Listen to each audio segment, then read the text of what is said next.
Assalamu alaikum dear students. Today we are going to discuss literature and literary studies.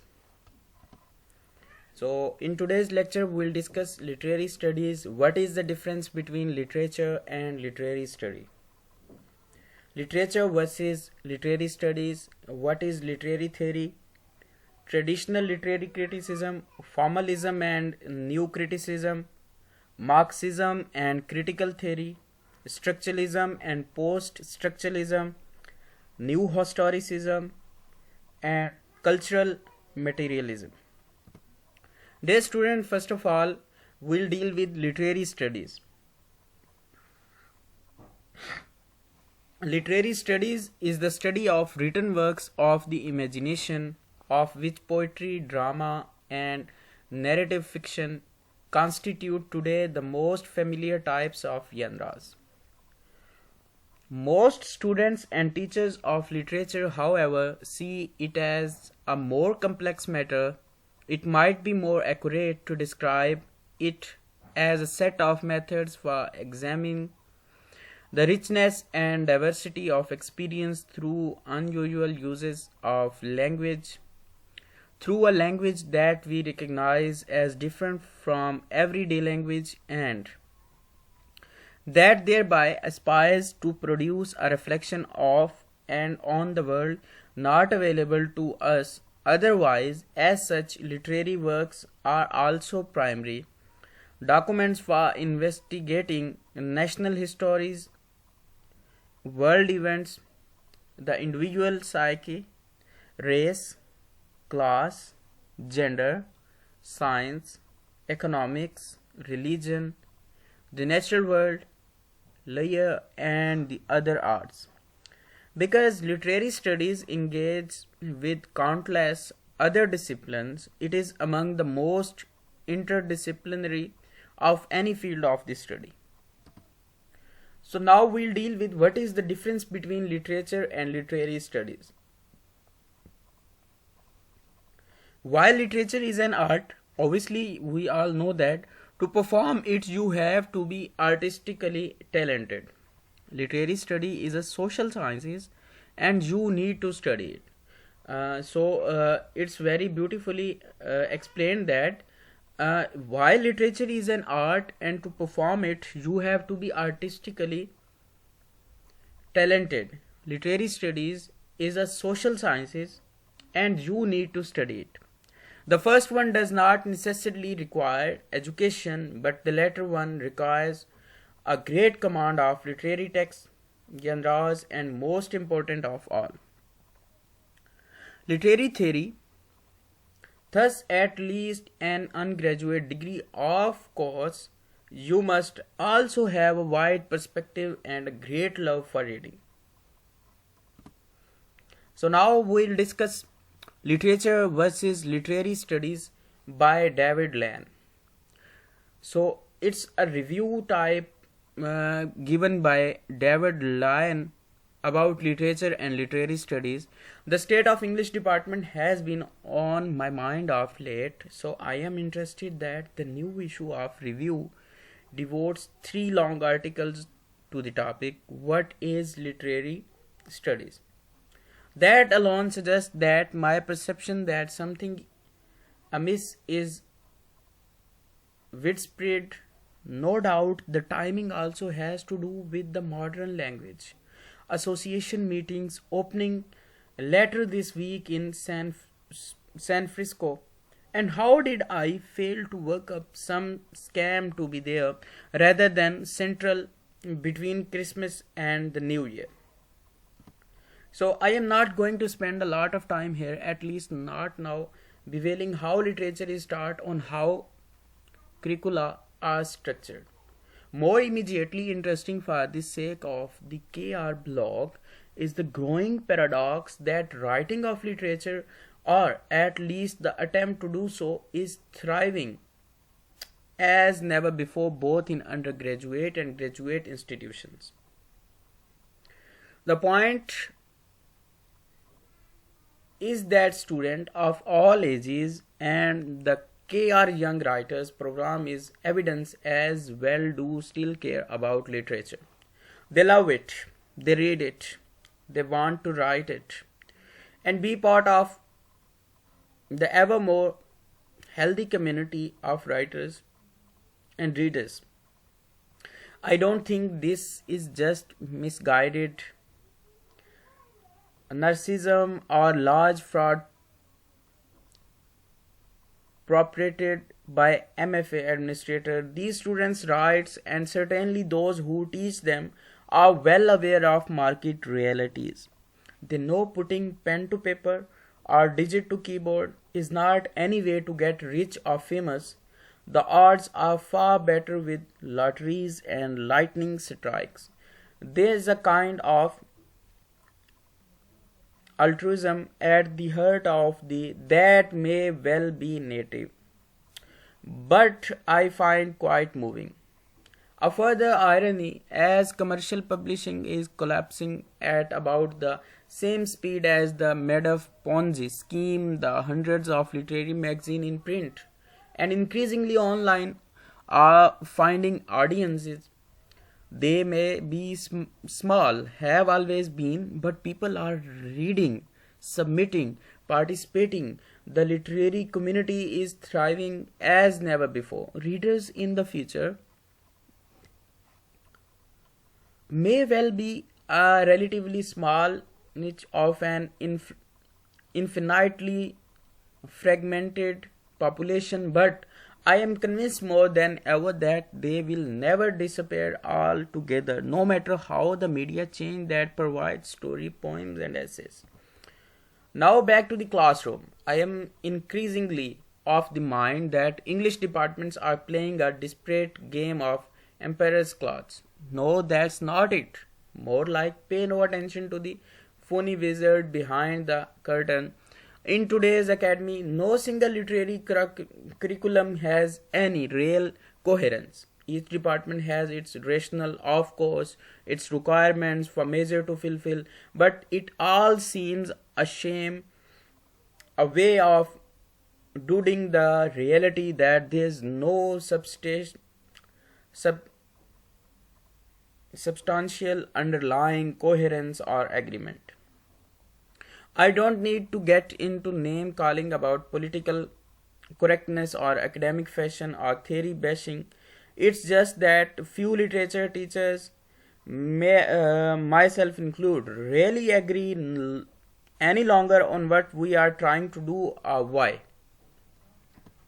I am not for a moment saying we should try uh, resuscitate a great books curriculum or purely Western canon from the 1960 or 70. That would be preposterous even if it were possible, nor am I suggesting that opening the curriculum to authors and texts from the other culture or classes has been wrong-headed. Far from it, we have all been greatly enriched. The problem is that we lack any agreement on how to talk about any of that literature, and so each teacher and professor tends to go about it according to personal truths in the privacy of a classroom. My sense is that students are increasingly aware that something is lacking. Statistically, certainly show a strong falling of undergraduates seeking English major, especially among men, and I don't think that's entirely because of rotten economy. I am not sure that were I 18 or 19 today, I had choose to pursue an English major again.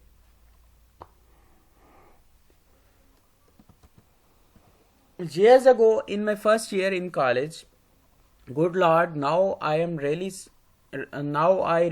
sounding like the ancient of days. I was surrounded by and taught by people who do not only believed in the singular importance of literature and literary study. They were unabashed in their passion. Studying, reading, arguing, caring was not about righting political wrongs, nor about any other particular use. Literature mattered in some deeper ways. That was resonant with holy rite. Maybe that was just the last vestige of modernism or romanticism, but the passion communicated itself. Certainly, I loved the novels and poems before I went to college, but only there was I struck by the lightning of how special it would be to devote myself that literature was a cause. An end in itself, almost a blessing, that was communicated to me by the professor who taught. And what mattered was their attitude, not the particular curriculum of that moment. We were not most of us who are teaching today inspired like that. Well, I think few of us communicate any similar passion to students very well these days. We had far to embrace.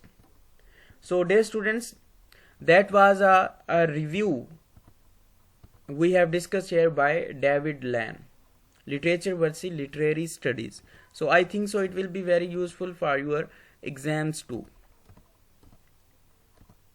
So now we'll discuss literary theory.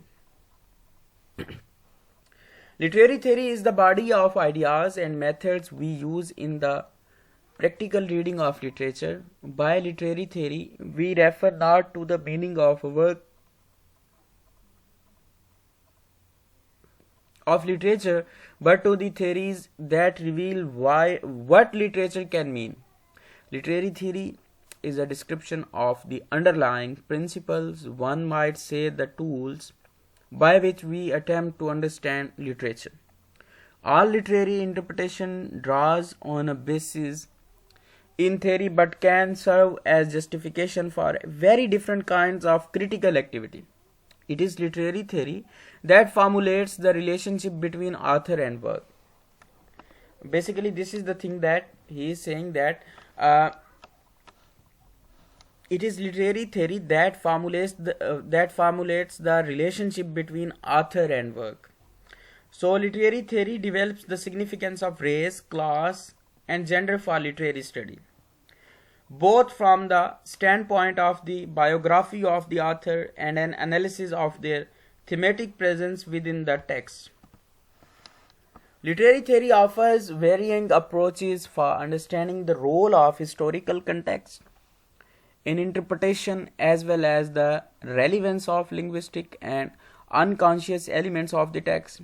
Literary theorists trace the history and evolution of the different genres: narrative, dramatic, lyric, in the addition to the more recent emergence of the novel and the short story, while also investigating the importance of formal elements of literary structure. Lastly, literary theory in recent years has sought to explain the degree to which the text is more the product of culture than individual author, in turn how those texts help to create the culture.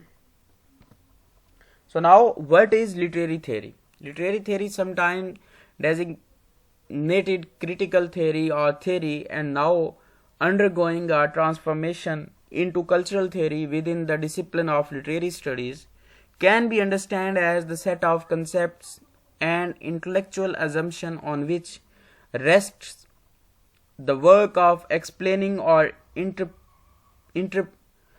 interpreting literary texts.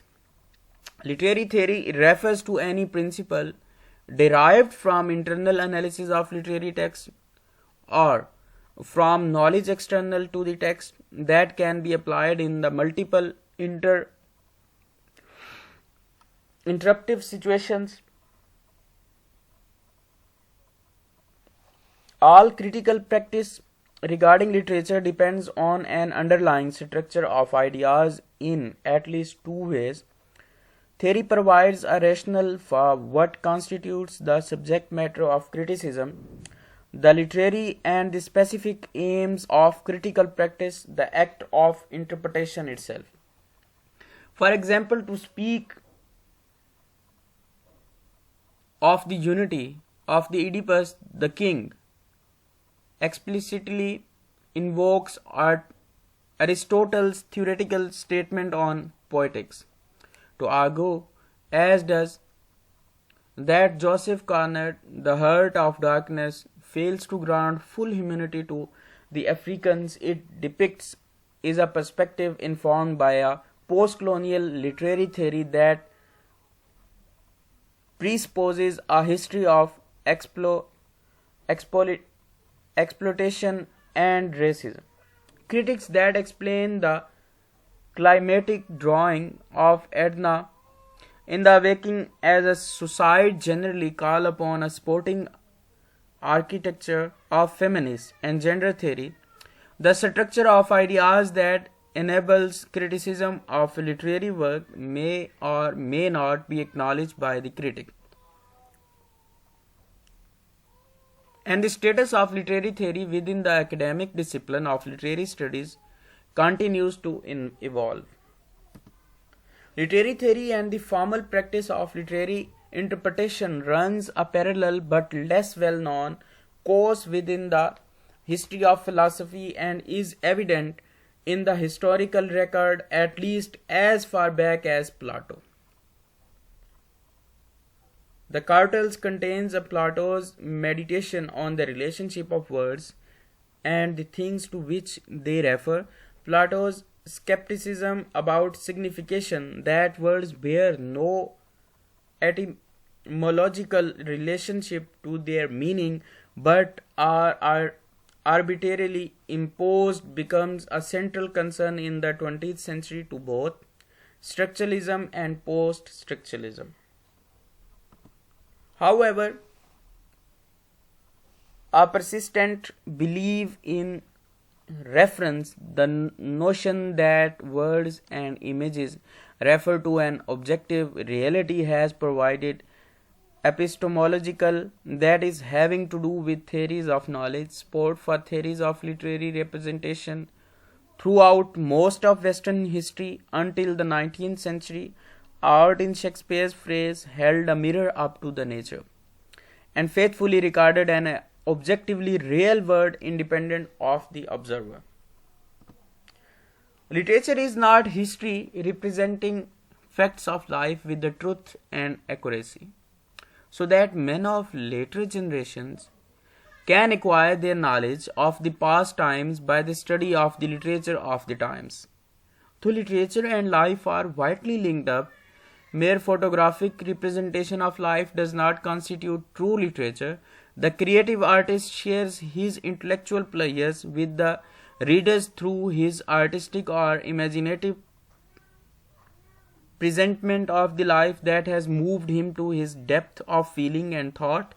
The word of imagination is often wrongly supposed to be one of mere abstraction or shadows, which have little to do with life or reality, but is a world conjured up by the imagination of the artist out of the crude mass of reality and presented with the true proportion of and sense of beauty.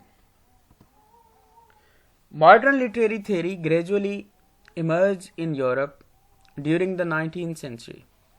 In one of the earliest development of literary theory, German higher criticism subject biblical text to the radical historicizing that broke with the traditional scriptural interpretation. Higher or source criticism analyzed biblical tales in a light of comparable narratives from other culture, an approach that anticipated some of the method and spirit of 20th century theory, particularly structuralism and new historicism in France.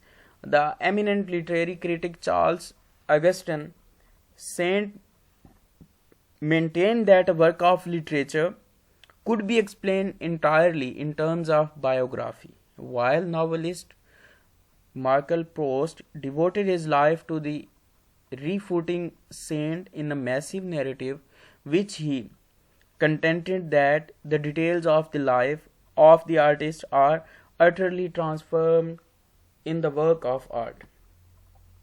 This dispute was taken up anew by the French theorist Ronald Barthes in his famous declaration of the death of the author. See structuralism and post-structuralism. Perhaps the greatest 19th century influence on literary theory came from the deep epist- epistemological suspicion of Friedrich that facts are not fact until they have been interpreted. Critique of knowledge has had a profound impact on literary studies and helped usher in an era of intense literary theorizing that has yet to pass. So, now we'll deal with traditional literary criticism. Academic literary criticism prior to the rise of new criticism in the United States tended to practice traditional literary history, tracking influence, establishing the canon of major writers in the literary periods, and clarifying historical context and allusions. Within the text, literary biography was and still is an important interpretive method in and out of the academy. Variants of moral criticism not unlike the Lewis school in Britain and aesthetic. Criticism were also generally influential literary practices. Perhaps the key unifying feature of traditional literary criticism was the consensus with the academy as to the both of literary canon and the aims and purpose of literature. So that is the book all educated person should read. That is a reference what literature was and why we read literature, and what we read were questions that subsequent movements in literary theory were to raise. Formalism and new criticism. Formalism is the name implies an interpretive approach that emphasizes literary form and the study of literary devices within the text.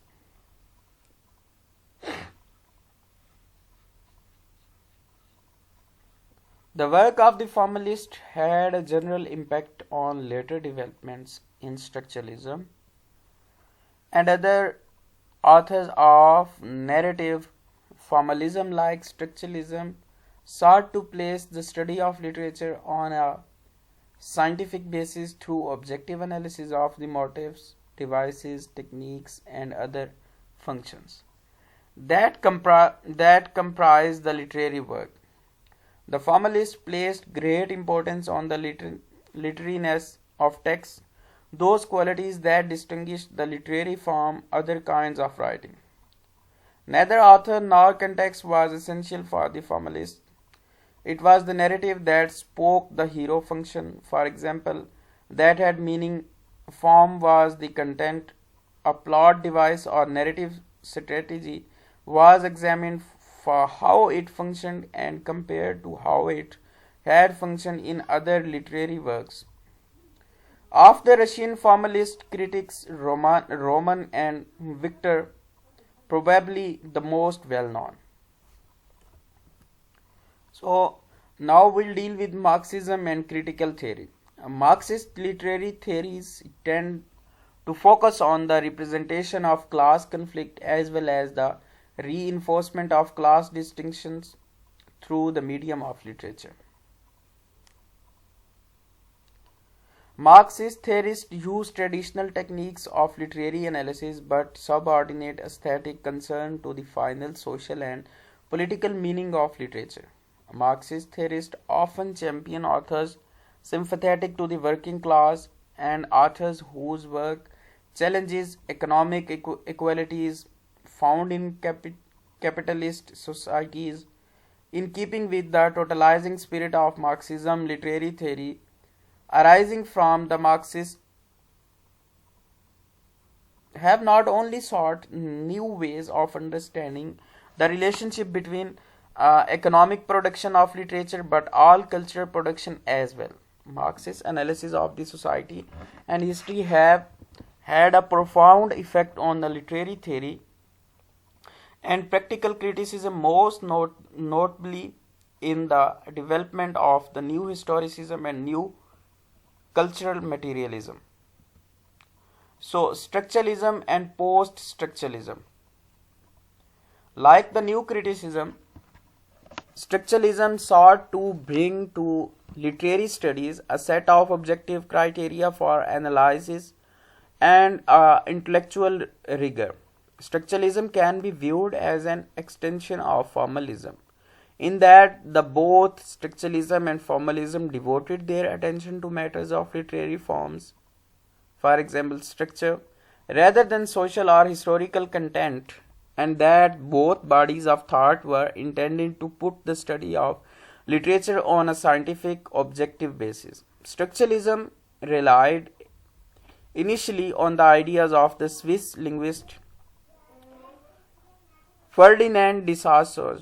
Like Plato, Saussure regarded the signifier works, marks, symbols as arbitrary and unrelated to the concept to the signified, which it referred within the way a particular society uses language and signs. Meaning was constituted by a system of differences between units of the language. Particular meanings were of less interest than the underlying structures of signification that made meaning itself possible, often expressed as an emphasis of language rather than parole. So, lang and parole. New historicism and cultural materialism. New historicism, a term coined by Stephen Greenblatt,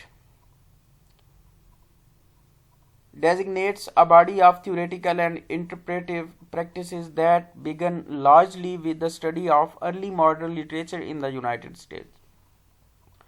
New historicism, an American, had been somewhat anticipated by the theorists of cultural materialism in Britain, which, in the words of their leading advocate, Raymond Williams, describes the analysis of all forms of signification, including quite centrally writing within the actual means and condition of their production.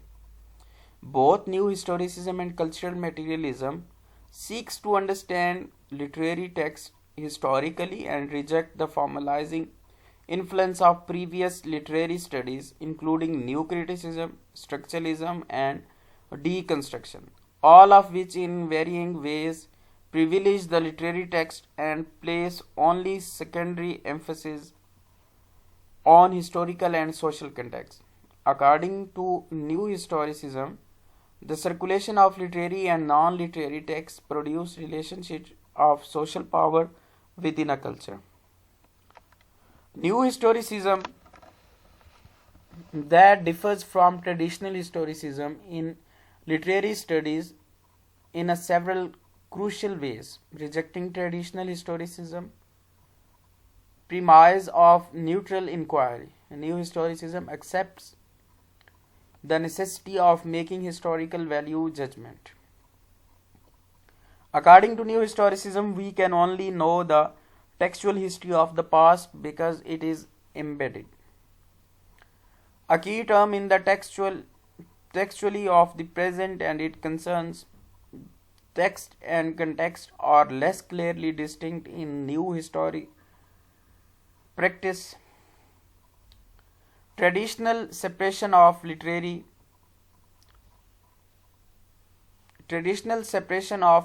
and non-literary texts, great literature and popular literature are also fundamentally challenged for the new historicists. All acts of expression are embedded in the material conditions of a culture. Texts are examined with an eye for how they reveal the economic and social realities, especially as they produce ideology and represent power or subversion. Like much of the emergent European social history of the 1980s, new historicism takes particular interest in representation of marginalized group and non-normative behaviors, with crafts, cross-dressing, present revolts and exorcism as exemplary of the need for power to represent subversive alternatives, the other to legitimate itself.